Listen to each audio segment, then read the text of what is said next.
স্বাগতম মোৰ কৃষক বন্ধু বান্ধৱীসকল আশা কৰোঁ আপোনালোক সকলো ভালে আছে। কৃষক বন্ধু বান্ধৱীসকল এইটো ভিডিঅ'ৰ মাধ্যমেৰে আপোনালোকে ভোট জলকীয়া বীজ কেনেকৈ সিঁচিব পাৰিব। সিডলিং ট্ৰে লাগিব। ভোট জলকীয়া বীজ সিঁচিবলৈ হ'লে কোকোপিট লাগিব, লগত লাগিব শুকান গোবৰ নতুবা পচন সাৰ। খেতিয়ক বন্ধু বান্ধৱীসকল একোখন সিডলিং ট্ৰেত আমি 98টাকৈ জলকীয়া বীজ সিঁচিব পাৰিম, মানে 98টা হোল্ড আপোনালোকে দেখিবলৈ পাইছে। খেতিয়ক বন্ধু বান্ধৱীসকল এই সিডলিং ট্ৰেবিলাক আপোনালোকে অনলাইনত ক্ৰয় কৰিব পাৰে, নতুবা আপোনালোকে অফলাইন নাৰ্চাৰীৰ পৰাও সিডলিং ট্ৰে ক্ৰয় কৰিব পাৰে। আৰু আহিল কোকোপিটৰ কথা। কোকোপিটটো আপোনালোকে অনলাইনত ব্লক হিচাপত ক্ৰয় কৰিব পাৰে, আৰু ব্লকটো খুবেই ভাল হয়। কোকোপিটৰ যিটো পানীৰ সৈতে মিহল খালে বহুতখিনি হৈ যায়, মানে এক ভাগ কোকোপিট আমি যদি পানীৰ সৈতে মিহল কৰি দিওঁ তো আপোনাৰ দুভাগ বাঢ়ি যায়। প্ৰিয় দৰ্শক, আমি শুকান গোবৰ আৰু কোকোপিটটোৰ এটা মিশ্ৰণ বনাব লাগিব, যিটো মিশ্ৰণ আমি সিডলিং ট্ৰেত যি হোল্ড আছে 98টা হোল্ডত এই মিশ্ৰণটো ভৰাই ল'ব লাগিব। মিশ্ৰণটো ভৰোৱাৰ পিছত আমি একোটা হোল্ডত একোটাকৈ বীজ ৰোপণ কৰিব লাগিব। আপোনালোকে দেখিবলৈ পাইছে মই যিহেতু গোবৰ, শুকান গোবৰ আৰু আপোনাৰ যিটো কোকোপিট ধুনীয়াকৈ মিহলাই কিনে ইয়াত ভৰোৱাব ওলাইছোঁ। তো আপোনালোকে দেখিবলৈ পাইছে মই লৈছোঁ 5খন সিডলিং ট্ৰে, প্ৰায় 490টা বীজ সিঁচিব পাৰিম। তো সিডলিং ট্ৰেখন অলপ বেয়া হৈছে, তো আপোনালোকে দেখিবলৈ পাইছে, কাৰণ মই এইটো 4 নম্বৰ বাৰ ইয়াক ইউজ কৰা হ'ল। মই 3বাৰ অলৰেডি আগতে পুলি বনাইছিলোঁ এই সিডলিং ট্ৰেত, সেইবাবে খুবেই লেতেৰা হৈ আছে, কিন্তু এইবিলাক বেয়া হৈ নাযায়। তো আপোনালোকে ইয়াক ইউজ কৰি থাকিব পাৰিব। তো দেখিবলৈ পাইছে নহয়, এনেকৈ আপোনালোকে হাতেৰে আপোনালোকে যিটো মিক্সাৰ বনাইছিল মিক্সাৰটো প্ৰথমতে ভৰাই ল'ব।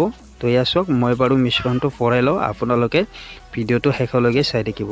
খেতিয়ক বন্ধু বান্ধৱীসকল, ঘৰতে এডাল হওক বা দুডাল হওক আমাৰ সকলোৰে জলকীয়া খেতি কৰিব মন যায়, বিশেষকৈ ভোট জলকীয়া খেতি। আৰু ভোট জলকীয়াটো যিকোনো সময়তে বজাৰত বিক্ৰী কৰিব গ'লে তাৰ ডিমাণ্ড পোৱা যায়। বিশেষকৈ লোকেল ভোট জলকীয়াটোৰ বহুতে ডিমাণ্ড পোৱা যায়, 10 টকাত 2টা, 20 টকাত 3টা। তো খেতিয়ক বন্ধু বান্ধৱীসকল, বহুতো আপোনালোকে নাৰ্চাৰীৰ পৰা কেতিয়াবা পুলি ক্ৰয় কৰি আনি তাৰ খেতি কৰে, আৰু কেতিয়াবা ভাবে যে ঘৰতে আমি যদিহে পুলি বনাব পাৰিলোহেঁতেন তেতিয়াহ'লে কিমান ভাল হ'লহেঁতেন, আমাৰ পইচাটো বাচি গ'লহেঁতেন পুলি কিনা। তো খেতিয়ক বন্ধু বান্ধৱীসকল, আপুনি যদি তেনেকৈ ভাবি আছে তো এই ভিডিঅ'টো চালে আপোনালোকে ইজিলি ঘৰতে পুলি বনাব পাৰিব। তো সিডলিং ট্ৰেত আপোনালোকে যিটো মিক্সাৰ বনাইছিল বা মই যিটো মিক্সাৰ বনালোঁ, সেই মিক্সাৰটো আপোনালোকে এনেকৈ ধুনীয়াকৈ আপোনালোকে ভৰোৱাৰ পিছত হাতৰ এটা আঙুলিৰে অলপ আপোনালোকে হোল কৰি ল'ব, কিয়নো তাত আমি জলকীয়া বীজটো দিব লাগিব। আৰু এটা কথা আপোনালোকে দৃষ্টি ৰাখিব যে আমি যিটো হাতৰ আঙুলিৰে হোল কৰিম, হোলটো যাতে বেছি দোৱা নহয়, কাৰণ বীজটো বেছি তলৰ ফালে যাব নালাগে। তাৰপিছত আমি ইয়াত যিটো বীজ ৰোপণ কৰিম, বীজটো ৰোপণ কৰোঁতে আপোনালোকে এটা দৃষ্টি ৰাখিব, যিটো পুষ্টা বীজ হয়, শক্তিশালী বীজ হয়, আপোনালোকে প্ৰতিটো হোল্ডত বীজটো এনেকৈ আপোনালোকে দিব, যিটো আপোনালোকে দেখিবলৈ পাইছে। অলৰেডি মই 5খন আপোনাৰ যিটো সিডলিং ট্ৰেত 5টা সিডলিং ট্ৰেত জলকীয়া বীজটো ৰোপণ কৰিলোঁ।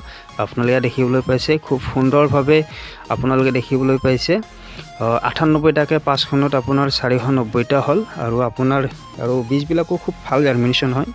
আপোনালোকে দেখিবলৈ পাইছে নহয়, অতি সহজে আপোনালোকে এনেকৈ বীজ আপোনালোকে ইয়াত সিঁচি কিনে ইয়াৰ পৰা পুলি আপোনালোকে গজাব পাৰিব। তো খেতিয়ক বন্ধু বান্ধৱীসকল, আপোনালোকে সিডলিং ট্ৰেত ব্যৱহাৰ কৰক ভোট জলকীয়া বীজ, আৰু পিছত আপোনালোকে কি কৰিব, এই জলকীয়াৰ বীজবিলাকৰ ওপৰত যিটো মিশ্ৰণ বনাইছিল আপোনালোকে, সেই মিশ্ৰণটো ধুনীয়াকৈ হাতেৰে এনেকৈ দি দিব। আৰু এটা কথা দৃষ্টি ৰাখিব যে মিশ্ৰণটো যাতে সিডলিং ট্ৰেৰ ওপৰত লগাতকৈ বেছি নাথাকে। আপোনালোকে যিটো হোল কৰিছিল বীজটো দিয়াৰ বাবে, সেই হোলটো মাৰ যোৱাৰ বাবে ওপৰত আপোনালোকে মিক্সাৰটো ধুনীয়াকৈ মিহল কৰি দি দিব পাৰিব। মই যেনেকৈ দিছোঁ আপোনালোকে দেখিবলৈ পাইছে নহয়। আৰু আপোনালোকে কি কৰিব, এই সিডলিং ট্ৰেত সম্পূৰ্ণ কামখিনি হোৱাৰ পিছত আপোনালোকে ধুনীয়াকৈ এঠাইত থৈ দিব, আৰু মাজে সময়ে আপোনালোকে এবাৰ আপোনালোকে পানী স্প্ৰে কৰি থাকিব। আৰু ইয়াৰ ওপৰত আপোনালোকে বেছি ৰ'দ পৰা ঠাইত নথব ৰ'দ পৰা ঠাইত থ'লে ইয়াৰ যিটো মেটেলটো আমি যে হোল্ডত ভৰালোঁ মেটেলটো একেবাৰে শুকাই গ'লেও বেয়া সেইবাবে আপোনালোকে পানী স্প্ৰে কৰি থাকিব তো হেতা বন্ধুসকল এই পদ্ধতিতে আপোনালোকে জলকীয়া বীজ হওক বা বেঙেনা বীজ হওক বিলাহী বীজ হওক কেপচিকাম বীজ হওক অমিতা বীজ হওক আপোনালোকে এই সিডলিং ট্ৰেৰ জৰিয়তে আপোনালোকে ঘৰতে আপোনালোকে পুলিটো বনাই ল'ব পাৰিব আৰু ইয়াৰ দামৰ কথা ক'লে একোখন সিডলিং ট্ৰেৰ দাম আপোনাৰ 30 টকা মানকৈ ল'ব আৰু কোকোপিটটো খুবেই ভাল কোকোপিট আপোনালোকে ক্ৰয় কৰিব যেটো বীজৰ দোকানত খোলাকে পায় হেতু হলকে আপোনাৰ পানীত আপোনাৰ মিহল কৰাৰ পিছত হেতু মানে ডাঙৰ হৈ না যায় মানে আমাৰ যেটো ব্লক কোকোপিটটো অনলাইন আনা ব্লকটো যেটো পানীত থোৱাৰ পিছত বহুতখিনি হৈ যায় কিন্তু আমাৰ লোকেল যেটো আমাৰ বস্তাত কেজি হিচাপত কিনিব পায় হেতু বেছি ডাঙৰ হৈ না যায় যত সম্ভৱ আপোনালোকে লাভৰ বাবে কোকোপিট ক্ৰয় কৰিব বিচাৰিলে আপোনালোকে অনলাইনতে ক্ৰয় কৰিব আৰু যদি নাৰ্সাৰীটো আপোনালোকে ব্লক ক্ৰয় কৰিব পায় তেনেহলে ব্লকও আপোনালোকে নাৰ্সাৰীৰ পৰা ক্ৰয় কৰিব তো ইয়াৰ আপোনালোকে কিছুদিন পিছতে দেখিবলৈ পাব মই এটা ভিডিওৰ মাধ্যমে আপোনালোকৰ মাজলৈ লৈ আহিম জলকীয়া বীজবিলাক খুব সুন্দৰভাৱে যেতিয়া জাৰ্মিনেশন হ'ব গজিব আৰম্ভ কৰিব এটা সুন্দৰ ভিডিওৰ মাধ্যমে মই আপোনালোকক লৈ আহিম আৰু ইয়াৰ পৰা যিবিলাক পুলিবিলাক ডাঙৰ হ'ব 3 ফুট 4 ফুট হোৱাৰ পিছত মই আকৌ ইয়াৰ পৰা পুলিবিলাক উঠাই কিনে কৃষক বন্ধুসকল যি আমাৰ নাৰ্সাৰী ব্লক গ্ৰো বেগ আছে গ্ৰো বেগত আপোনাৰ ৰুব লাগিব কিয়নো মই ঘৰতে এখন নাৰ্সাৰী আছে যিত পুলি মই বনাই কিনে আপোনালোকে মই বজাৰত বিক্ৰী কৰি দেখিবলৈ পাইছে নহয় বৰ্তমান নাৰ্সাৰীত ইতিমধ্যে পুলি লগোৱা হৈছে পান পুলি আপোনালোকে দেখিবলৈ পাইছে তো কৃষক বন্ধুসকল আশা কৰোঁ আপোনালোকে এই ভিডিওটো চাই কিছু উপকৃত হ'ব পাৰিব তো